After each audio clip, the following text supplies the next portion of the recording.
भारतीय बेरोजगार मोर्चा उस्मानाबाद। यानंतर मी आमंत्रित करतो माननीय परवेश शेख, जिल्हाध्यक्ष भारतीय युवा मोर्चा भंडारा जिल्हा। सर येतील आणि आपले विचार व्यक्त करतील। माननीय परवेश शेख, जिल्हाध्यक्ष भारतीय युवा मोर्चा भंडारा जिल्हा।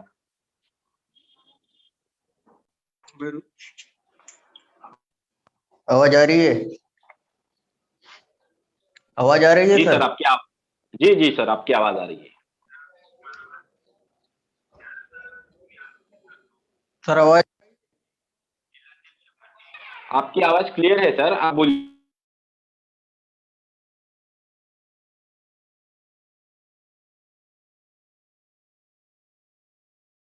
मोर्चा, भारतीय युवा मोर्चा, भारतीय बेरोजगार मोर्चा और राष्ट्रीय आदिवासी छात्र संघ, इंडियन रिसर्च स्कॉलर एसोसिएशन, भारतीय विद्यार्थी छात्र प्रकोष्ठ और भारतीय विद्यार्थी छात्रावास संघ, इन सभी विंग का 9वां राज्य अधिवेशन होने जा रहा है। जिस राज्य अधिवेशन के तौर पे उद्घाटक के तौर पे जो थे माननीय नीतीश कराडे सर, संघ चालक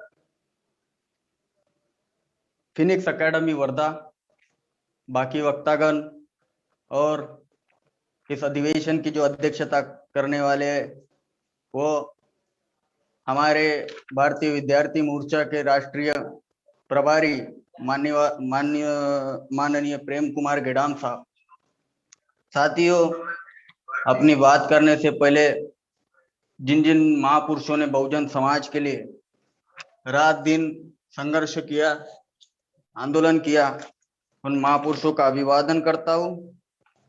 और आयोजक ने मुझे इतनी बड़ी संधि दी बोलने के लिए, राज्य अधिवेशन में बोलने के लिए इतनी बड़ी संधि दी, इसलिए आयोजक का भी मैं धन्यवाद करता हूं। साथियों, पहला विषय है भारतातील प्रस्थापित राजकीय पक्षांच्या राजकीय गतिविधीसाठी गर्दीच्या स्वरूपामध्ये भारतीय समाजातील युवा, विद्यार्थी, बेरोजगार यांचा वापर करणे आणि त्यांना संख्येच्या प्रमाणात राजकीय भागीदारी व नेतृत्व न देणे हा एक ब्राह्मणी षड्यंत्राचा भाग होय। पहले विषय पे अगर बोलना चाहूँ तो वर्तमान में भारत में 5 राष्ट्रीय लेवल के पक्ष है और वो सारे के सारे पक्ष केवल एक जाति के हैं और जो जाति के पक्ष है वो जाति की संख्या केवल 3.5% है। मैं सारे पक्षों की बात नहीं करता, तो केवल कांग्रेस और बीजेपी की अगर मैं बात करता हूं तो साथियों, कांग्रेस बीजेपी की बात करता हूं और जिन लोगों की चलाने वालों की संख्या 3.5% है, उसमें से अगर उनके बाल बच्चे छोड़े जाए जो फॉरेन में अच्छा हायर एजुकेशन ले रहे हैं, उनकी कुछ महिलाएं छोड़े जाए, कुछ मंदिरों में घंटा बजाने का काम करते हैं, ऐसे सारे लोगों को छोड़ा जाए तो संख्या उड़ती है साथियों 2%। यानी आंकड़ेवारी के अनुसार निकाला जाए तो 2% लोग ये पक्ष चलाते हैं। लेकिन 2% लोग अगर जिस दिन चुनाव रहते साथियों तो जी जान से भी मेहनत करे, सारी मेहनत कर डाले, पूर्णकालीन प्रचारक के रूप में भी अगर काम करते हैं तो एक पक्ष का प्रचार प्रसार नहीं कर सकते। जी जान से भी काम करते हैं तो एक पक्ष का प्रचार प्रसार नहीं कर सकते। वो लोग सत्ता पे बैठे हुए, जिस दिन चुनाव होता है हर गली में इनका प्रचार प्रसार का माध्यम दिखता है, हर गली में कांग्रेस बीजेपी के झंडे दिखते हैं, हर गली में इनके बैनर दिखते हैं, पोस्टर दिखते हैं, सारी चीजें दिखती है। ये जो मामला होता है ये 2% लोगों का करना इम्पॉसिबल है, कर ही नहीं सकते। उसके बावजूद इनका इतना हर बूथ पे एक नेटवर्क रहता है, कैसा होता है? तो इनको जो करने के लिए मैन पावर की जरूरत पड़ती है वो मैन पावर हमारे बहुजन समाज से निकालते। सबसे पहले साथियों, इनने हमारा रोजगार खत्म किया, रोजगार खत्म करके उन्होंने हमको लाचार बनाया। लाचार बनाने के बाद हमारे युवा साल भर में जितना रोजगार नहीं कमाते उतना रोजगार इनको भारत में आचार संहिता लगने के बाद मिलता है। तो 200-300 रुपए की रोजी के हिसाब से हमारे युवा इनके झंडे लगाते, डंडे लगाते, एजेंडे के ऊपर काम करते और संख्या के अनुपात में इनकी भीड़ इकट्ठा करने के लिए इनका वापर किया जाता है। और ये जो सारा का सारा मामला है साथियों, एक षड्यंत्र पूर्वक होता है। हर जगह पे इनके बैनर, पोस्टर, डंडे, झंडे लगाने वाले हमारे लोग होते हैं। ये केवल रिपोर्टिंग करते, ये केवल मॉनिटरिंग करते। और इनकी मॉनिटरिंग जो होती है वो रिजल्टेबल होती है, क्योंकि हमारे जो लोगों की अक्ल है, विद्यार्थी युवा बेरोजगारों की अक्ल है, वो लाचार होने की वजह से कम हो गई है। इसलिए ये सारा का सारा मामला समझ में नहीं आता। उनको ये उनकी एक एक पार्टी जो है वो सारी की सारी पार्टी ब्राह्मणों की है। अपोजिशन में ब्राह्मण होता है तो रोलिंग में ब्राह्मण होता है, रोलिंग में भी ब्राह्मण होता है तो अपोजिशन में भी ब्राह्मण होता है। और ये हमारे लोगों का इस्तेमाल करके दोनों पक्ष गुमराह करते हैं। सबसे पहली बात तो ये जो लाखों से रैलियां करते हैं, गाड़ियों का प्रदर्शन करते हैं, ये करने की जरूरत क्यों पड़ती है? इनके पास में ईवीएम मशीन जैसा हथियार है। इतना बड़ा हथियार होने के बाद ईवीएम मशीन में जब चाहे जीते, चाहे जितने ऑटो से चाहे जहां से चाहे जीता के ला सकते हैं, उसके बावजूद इतना बड़ा प्रदर्शन करने की क्यों जरूरत पड़ती है? तो ये हमारे लोगों को गुमराह करने के लिए प्रदर्शन करते। हमारे लोगों को व्यस्त रखना उनका पहला मकसद है। अगर वो व्यस्त रखते हैं तो केवल व्यस्त ही नहीं रखते, तो अपने काम के लिए व्यस्त रखते, ताकि हमारे लोगों को सही गलत की पहचान ना हो। उदाहरण के तौर पे अगर समझाना चाहो साथियों, तो हमारे लोगों का किस तरह इस्तेमाल होता है, कैसे होता है और क्यों होता है। उदाहरण के तौर पे कैसा होता है, मेरा लाइव देखा हुआ मामला है, ये करके आपको उदाहरण के तौर पे बताता हूं। 2019 में लोकसभा का चुनाव हो रहा है। भंडारा से राष्ट्रवादी कांग्रेस पार्टी का जो कैंडिडेट था वो नाना पंचबुद्धे, और बीजेपी का जो कैंडिडेट था सुनील मेंढे, जो अभी वर्तमान में भंडारा गोंदिया का खासदार है। जब इनके पक्ष की सभा लगी तो राष्ट्रीय स्कूल में सभा लगी थी, जो स्कूल तुमसर में है। तो तुमसर में शरद पवार और प्रफुल्ल पटेल का वक्तागण रखा गया था। वहां पे भारी मात्रा में बहुत भीड़ जमा की गई, 2-2, 300 रुपए देकर ये भीड़ जमा की गई, जिसमें मैं खुद मौजूद था। तो साथियों, जब वक्तागण के तौर पे प्रफुल्ल पटेल को आमंत्रण दिया गया, प्रफुल्ल पटेल साहब आए और अपना वक्तागण शुरू ही कर रहे थे, तो बाजू में जो बैठने वाले संख्या के अनुपात में जो भीड़ इकट्ठा की गई थी पैसे देके, वक्तागण शुरू ही नहीं हुआ तो हमारे लोग क्या कर रहे थे वहां पे, प्रफुल्ल भाई तुम आगे बढ़ो, हम तुम्हारे साथ, नारे दे रहे थे। फिर थोड़ा कुछ बोल रहे थे, वक्तागण शुरू होने के बाद जब 2 शब्द उन्होंने बोले, फिर हमारे लोग, प्रफुल्ल भाई तुम आगे बढ़ो, हम तुम्हारे साथ हैं।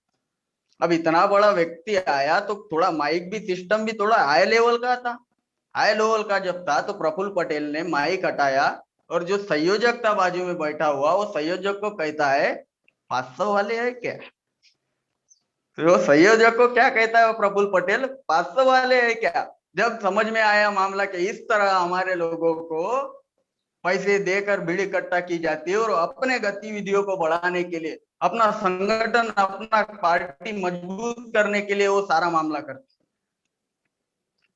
संख्या के अनुपात में हो, रैली के अनुपात, रैली की भीड़ इकट्ठा करने में वो पैसे देते हैं, जिससे अगर ये चीज, ये लोग अगर हमारे विद्यार्थी युवा बेरोजगारों को अगर गुमराह करके नहीं रखेंगे तो इनका जो काला चिट्टा है वो साथियों सामने आ जाएगा। आज का युवा समस्याओं से इतना परेशान है कि वो रास्ते ढूंढ रहा है, वो रास्ते ढूंढ रहा है। जब उसको जरा सी भी लिंक मिल जाती है, जरा सा भी रास्ता अगर मिल जाता है, तो वो अपने समाज के लिए अगर स्वाभिमानी होगा तो अपने समाज के लिए काम करना शुरू कर देंगे। समाज के लिए जिस दिन काम करना शुरू कर देगा, उस दिन बहुजन समाज के लोग संगठित हो जाएंगे। संगठित अगर हो गए तो ब्राह्मणों की विल्हेवाट लगना तय है।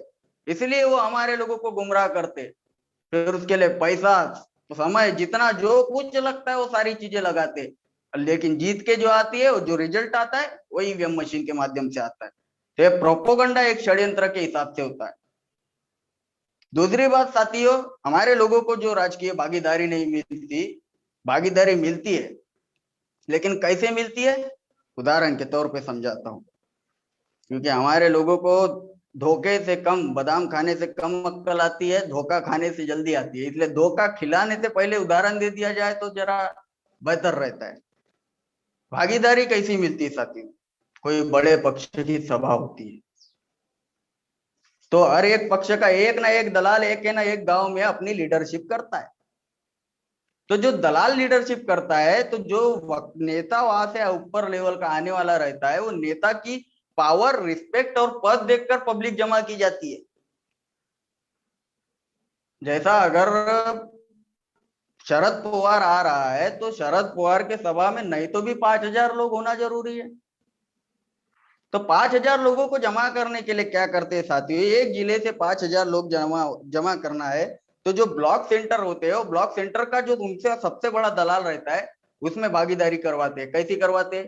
शरद पवार आ रहा है, तुम्हारे गांव से 4 गाड़ी हो ना, 4 गाड़ी हो ना, 4 गाड़ी में 400 लोग, 40 लोग। अब 40 लोगों को निकालना है, तो उसका पैसा पेमेंट किया जाता है उसका। तो यहाँ से तुमसर जाने के लिए जो हमारे को भाड़ा लगता है 3,000 रुपये, वो पेमेंट आती है 3,500 रुपये। और 3,500 रुपये जो पेमेंट आती है, उसमें पेमेंट में से जो 3 गाड़ियां बात के करते हैं, उनको सिर्फ 2,900 रुपये दी जाते हैं। तो 500 रुपये जो बचते हैं, वो ड्राइवर और हमारा जो ब्लॉक का जो हमारा गांव का लीडरशिप करता है, उसकी भागीदारी रहती है। पक्ष में भागीदारी नहीं जाती, पक्ष में भागीदारी नहीं दी जाती, वो केवल ब्लॉक का जो रहता है उसकी ड्राइवर के साथ भागीदारी रहती है, पक्षों में नहीं दी जाती संख्या के अनुपात में। और रही बात साथी नेतृत्व की, तो हमारे समाज में नेतृत्व की निर्माण इसलिए नहीं किया जाता। आज हमारे लोग उनके रात दिन उनके पक्षों में काम करते हैं, पूरी जिंदगी लगाते साला, फिर उनको फिर भी ग्राम पंचायत की टिकट तक नहीं मिलती। या सारी की सारी व्यवस्था चलाने की बात कर रहे, इधर नहीं आ रहे, उधर ही तलवे चाटते बैठ रहे।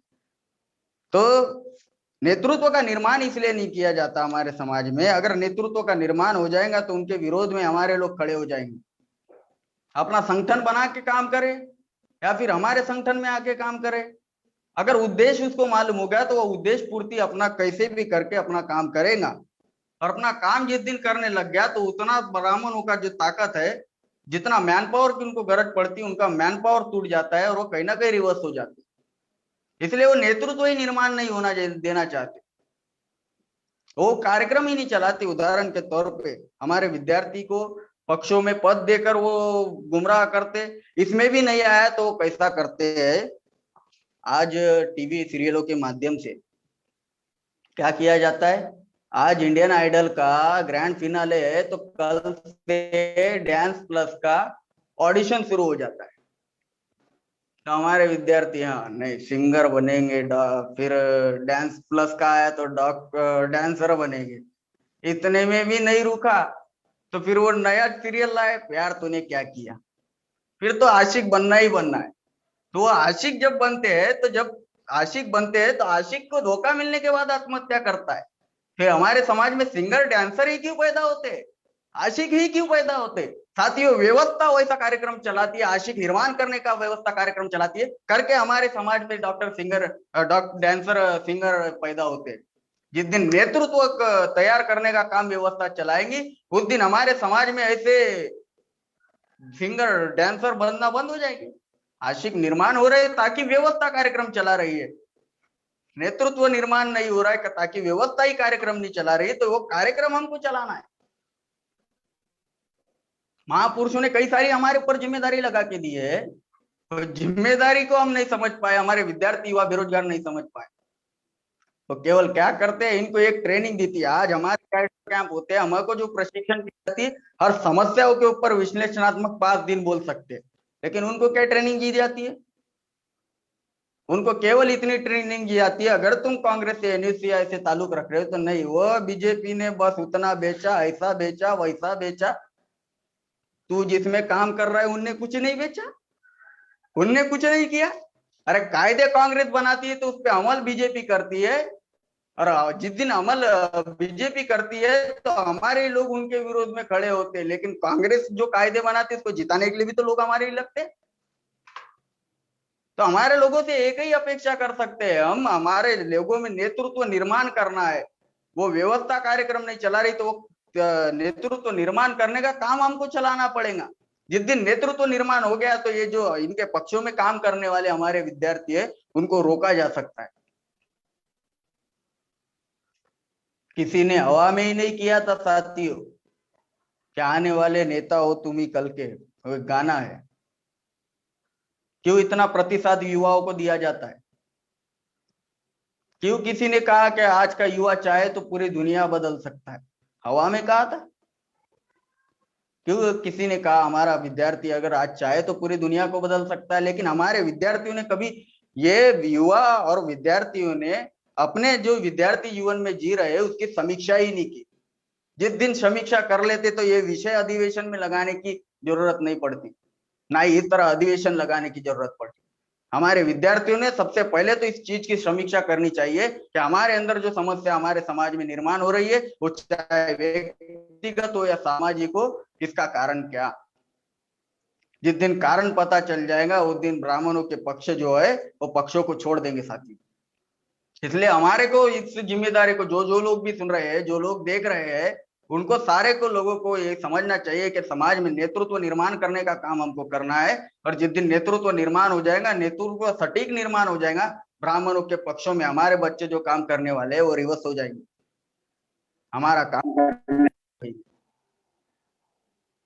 हमारे लोग हमारे पक्षों में इसलिए काम नहीं करते, हमारा अपना कोई पक्ष नहीं है, लेकिन क्यों काम नहीं करते उसका कारण है साथियों, बहुजन नाम के, केवल एक नाम बहुजन नाम के शब्द की इतनी चीड़ ओबीसी वर्ग में निर्माण कर दी गई है कि वो देखना तक, पॉम्पलेट पढ़ना तक पसंद नहीं करते।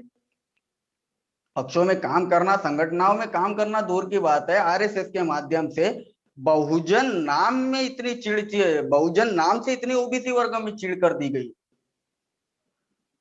डायरेक्ट महारो का नाम आता है, अगर बहुजन नाम का अगर कोई कार्यक्रम लगा हो तो डायरेक्ट बोलते का बौद्ध विहार में है क्या, और वो कार्यक्रम कभी मस्जिद में लगा तो सारा भ्रमित एरिया, पूरे दिमाग की नसें खुल जाएंगी।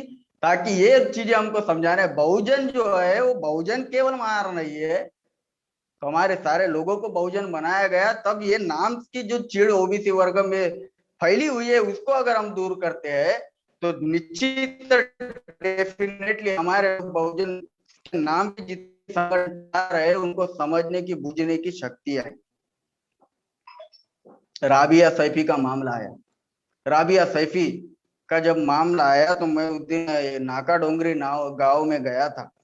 वहां पे एक विद्यार्थी मेरे को बोलता है राबिया सैफी का स्टेटस बहुत जन रख रहे हैं, उसको न्याय मिलेगा। तो मैंने उसको उदाहरण के तौर पे एक जवाब उत्तर दिए दिया।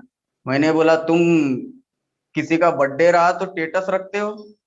बोले हाँ रखता हूँ।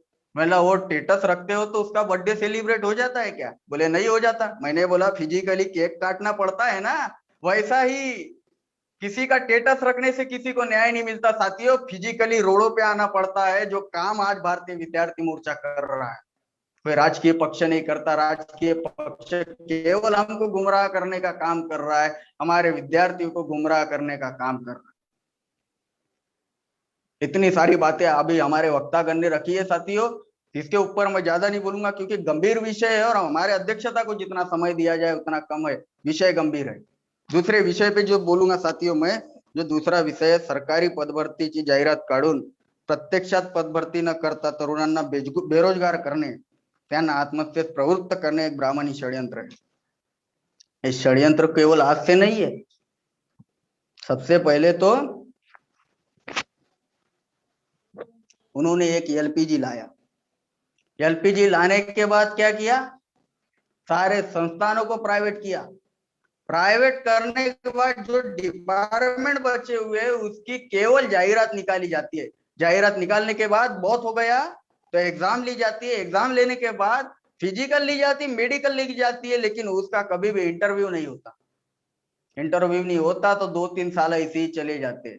2-3 साल जाने के बाद हमारे भी माँ बाप, आज मैं अधिवेशन के लिए जब तैयारी कर रहा था तो मेरे घर के लोग कर रहे थे इतना बंठन के कहा जा रहा है, तो मैंने बोला नहीं कहीं नहीं जा रहा हूँ, बस उधर ही काम है थोड़ा तो जा रहा हूँ।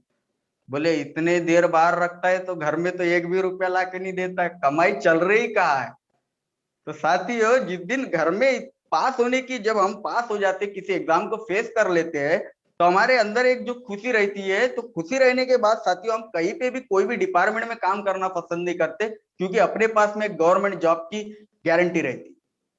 ऐसे समय में अगर व्यवस्था 2-3 साल पद भर्ती नहीं करती तो प्रेशराइज होते रहता है। हमारे बहुजन समाज के लोग इतने भी धनी नहीं है क्या 3 साल 4 साल तक अपने विद्यार्थी अपने बच्चों को पाल सके। साथियों, 21 लगता है तो जिम्मेदारी आ जाती है।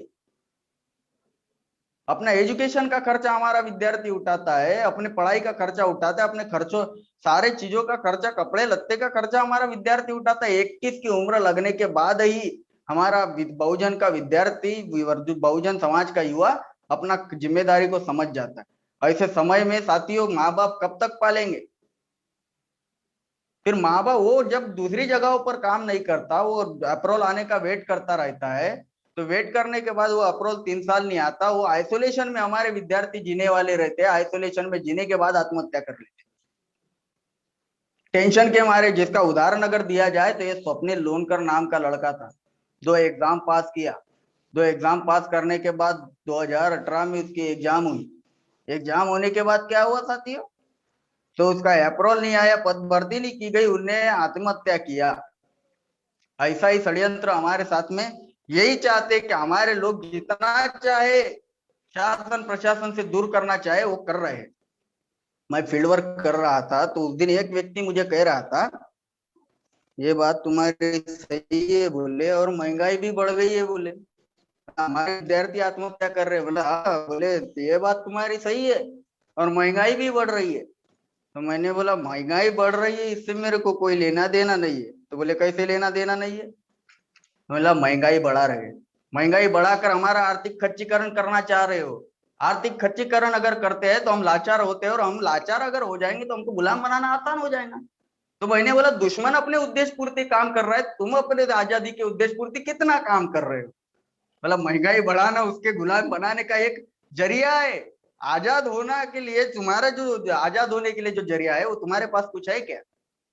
महंगाई बढ़ रही है साहजिक बात है, लेकिन आजाद होने कुछ अपने उद्देश्य पूर्ति कर रहा है, लेकिन हमारे लोग अपने उद्देश्य पूर्ति काम नहीं कर रहे। ये समस्याओं के ऊपर निपटते निपटते रह जाएंगे, लेकिन ये समस्याओं का समाधान होने वाला नहीं। काफी सारी ऐसी समस्या हमारे अंदर है, इसलिए हमको कारणों को पकड़ना होगा साथियों। तो ये बात कारणों को पकड़ना होगा, तो कारण पकड़ने के लिए हमको क्या करना पड़ेगा, इसके लिए मैं तीसरे विषय का सहारा लेता हूँ कि राष्ट्रव्यापी संघटन निर्माण केल्याशिवाय कोणत्याही समस्याचा समाधान होणार नाही। एक कारवा जा रहा था, वो कारवा जा रहा था तो कारवे में चलने वाले लोगों को सभी को प्यास लगी, तो उसने क्या किए, सबने अपनी लाठी डंडे टिकास फावड़ा जितना भी मटेरियल था सब पकड़े, खोदना शुरू कर दिया। सबने अपना अपना कुआं खोदने की कोशिश की है। क्या हुआ, 2 घंटे के बाद सारे के सारे लोगों की मौत हो गई। वही गड्ढे में जो कुआं बनाने की कोशिश कर रहे थे वो गड्ढे में अपनी कब्र बना के रह गए। अगर वो सारे लोगों का उद्देश्य पानी पीना ही था तो सारे लोग पानी पीने के लिए एक कुआं खोदते तो सारे की प्यास भी बुझ जाती। प्यास अगर बुझ जाती जिंदा भी रहते। उद्देश्य न होने के कारण और संगठित न होने के कारण, उद्देश्य था संगठित नहीं थे, इसके कारण उनकी जान गई। तो साथियों, आज वर्तमान में हमारे विद्यार्थी व बेरोजगारों की समस्या एक है, और सारे के सारे की समस्या केवल सामाजिक समस्या है। हमारी समस्या आर्थिक समस्या है नहीं। संगठन में केवल विचारधारा चलती है, साधन संसाधन के लिए आर्थिक चीजों की मदद लगती है, लेकिन हमारे जो समस्या है वो सामाजिक समस्या है। सामाजिक समस्या है तो सामाजिक लेवल पे हमको संगठित होना पड़ेगा। संगठन आर्थिक बनाना पड़ेगा कि सामाजिक बनाना पड़ेगा, सामाजिक संगठन बनाना पड़ेगा। अगर हम संगठन भी बनाते हैं तो आज संगठन बनाएंगे, उसको चलाएंगे कब, उसका निर्माण कब करेंगे, नेटवर्क कब फैलाएंगे, क्योंकि समस्या जिले लेवल की है, राज्य लेवल की नहीं है, तो राष्ट्रीय लेवल की है। तो हमको संगठन राष्ट्रीय लेवल का बनाना पड़ेगा। ऐसा राष्ट्रीय लेवल का संगठन बनाने के लिए हमारे बाल पक जाएंगे, लेकिन संगठन का निर्माण नहीं कर सकते।